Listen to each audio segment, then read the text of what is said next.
asuze muti. I hope you're doing well. Lunaku lwaliro gyendi ndi eno Rutembe, abamanyi ku Rutembe beach.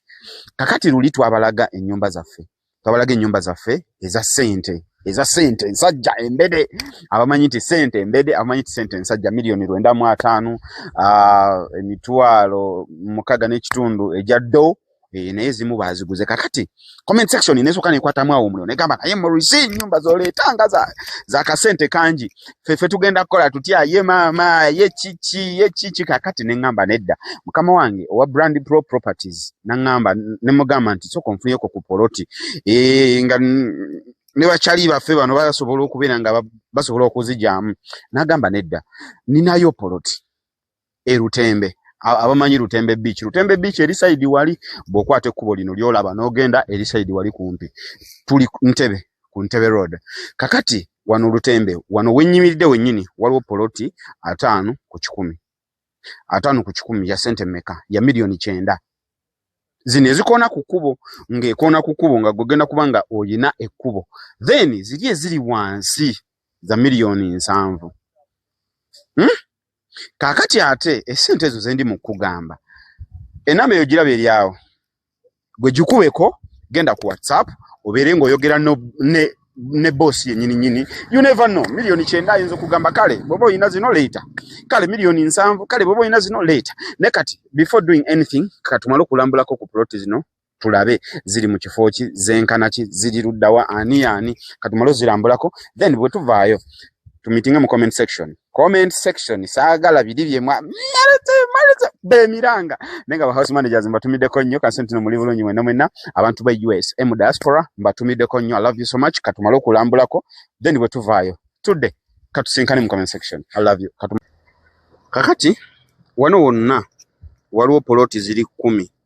wano nanga wembalazeewo wano poloti ziri 10 nga twasaze 5 ku 10 jogendo gula mbagambye nti poloti anyway kansoke mbalage kino 5 ku 10 olaba kayinja kano kana kayinja kano okuva kano nojja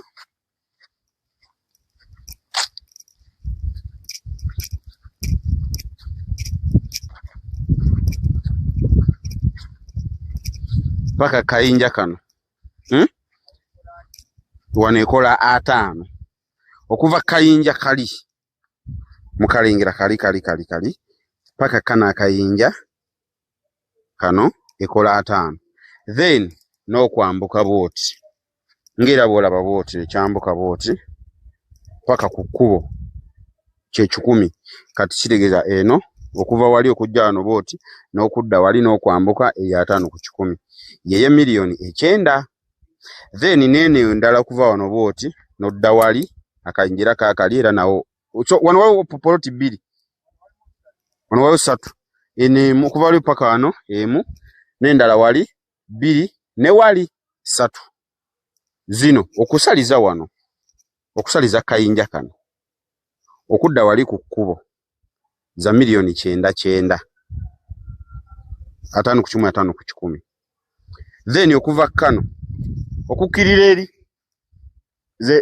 7 okuva wano kana kayinja okukirira wali wansi ze milioni 7 5 ku 10 nakugambye ku buli kyoyagala enamba y'essimu eri awo mu eri wano ku screen enamba eri ku screen gyolabawo ogera mpola nenga thank you so much guys for watching. My name is Morris Gibbons Kawesa. Kakati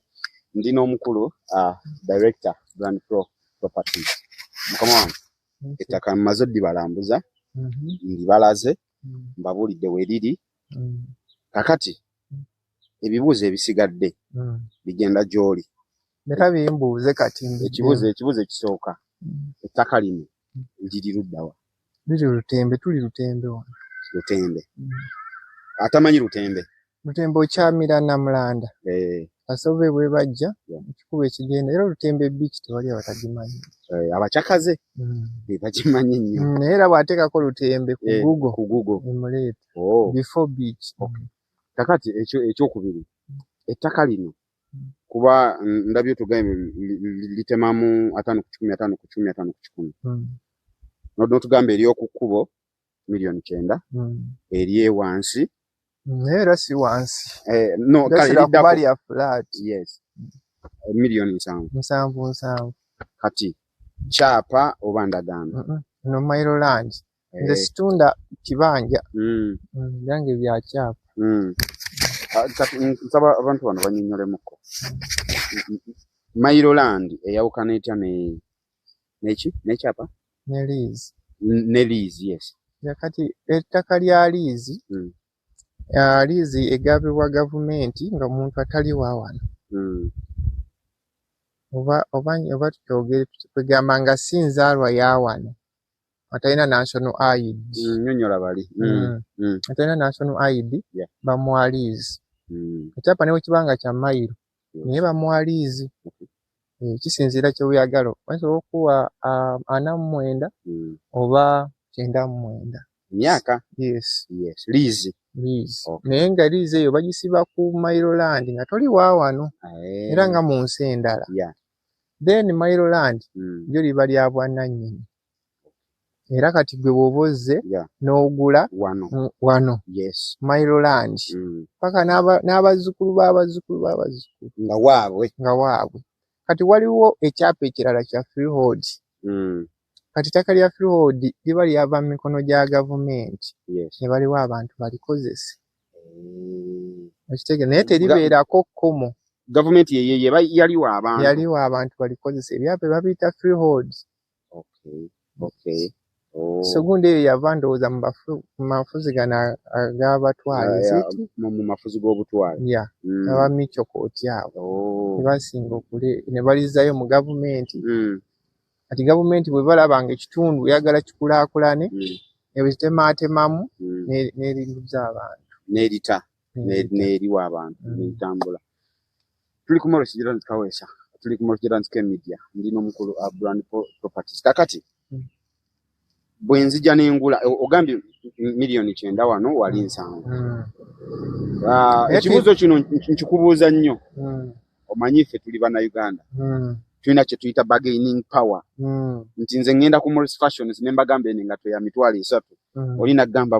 kitufe engato njagala naye ekyamazima ninamu 2 kitundu kya mwana kale kolesa tukanana kale okitegeera ffe twamanyira bargaining power ettaka lino milioni 9 is it to bargaining kokko oba liri fixed naye eryokukuba odyo sijja kubagamba nti tuwenda kubagaininga zo za 9 kati zino oli bw'aba kisinzira n'ensasula oli bw'aba ze nga alina cash milioni 65 muwa wansi yes bw'aba nga installment agamba tenze nyina ka 5 ku milioni 7 oyo aba omulala yasigalayo ku 7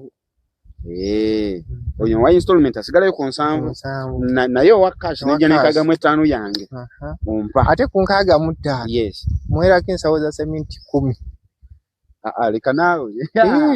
Brand Pro ekyo kisanga ku Brand Pro bwe ngula milioni 65 n'ensawo za sementi 10 ompa ensawo za sementi 10 bakiguye ba house manager mbatumiddeko nnyo ba house managers mbatumiddeko nnyo mati tebagala bayita bakadamu rasagala kibayita bagala nnyo bayita ba house managers abantu banga mu diaspora mbatumiddeko nnyo that is UK USA Canada German mbatumiddeko nnyo. I hope you're doing well kwata akasente ko kateeke mu ttaka akasente kateeke mu ttaka kuba olaba ebiseera ebisinga abantu mbagamba nti tewaliiwo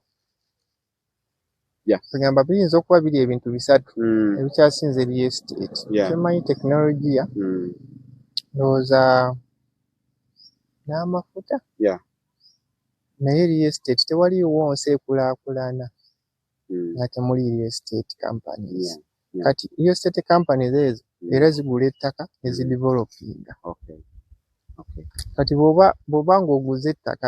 omanyi kati abantu abasinga agamba wano ettaka lino baliseera kangende ngule at least mu kyalo naye ettaka eryo otaddemu ssente naye okugenda okufuna bw'oba otaddemu milioni 3 ogenda okufunamu milioni 10 zichangu ng'olina abazu naye olina okugula awantu olaba nti wakula bwe mba nguzeewo leero miliyoni 7 nempawo omwaka gumu basobola okumpa emmini zange 10 oba 10 nze njagala nnyo abantu abakulaakulana tuddeyo ku kale miliyoni nguze 65 oba nzize n'engula 9 wano waggulu nga bwe tugambye ompenza awuza simiti nze windi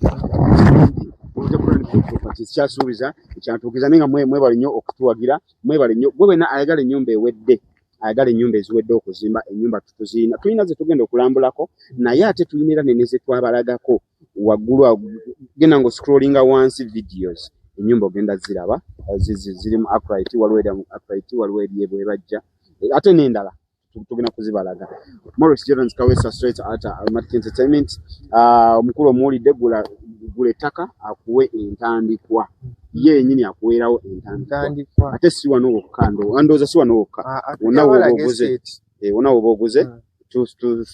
entandikwa otandika nayo. Lwaki nedda lwaki tojja mu Brand Pro Properties ennamba ye y'essimu eri awo wansi gy'oba okubako ennamba eri ku WhatsApp eyitamu ne direct mukubire ye kennyini omubuulira ate ebisingawo. Katugende ku estate center tubalage mbaleetera birungi masavu. Singa lwaki nedda Morris Jordan Kawesa straight at Almatic Entertainment in conjunction with Brand Pro Properties.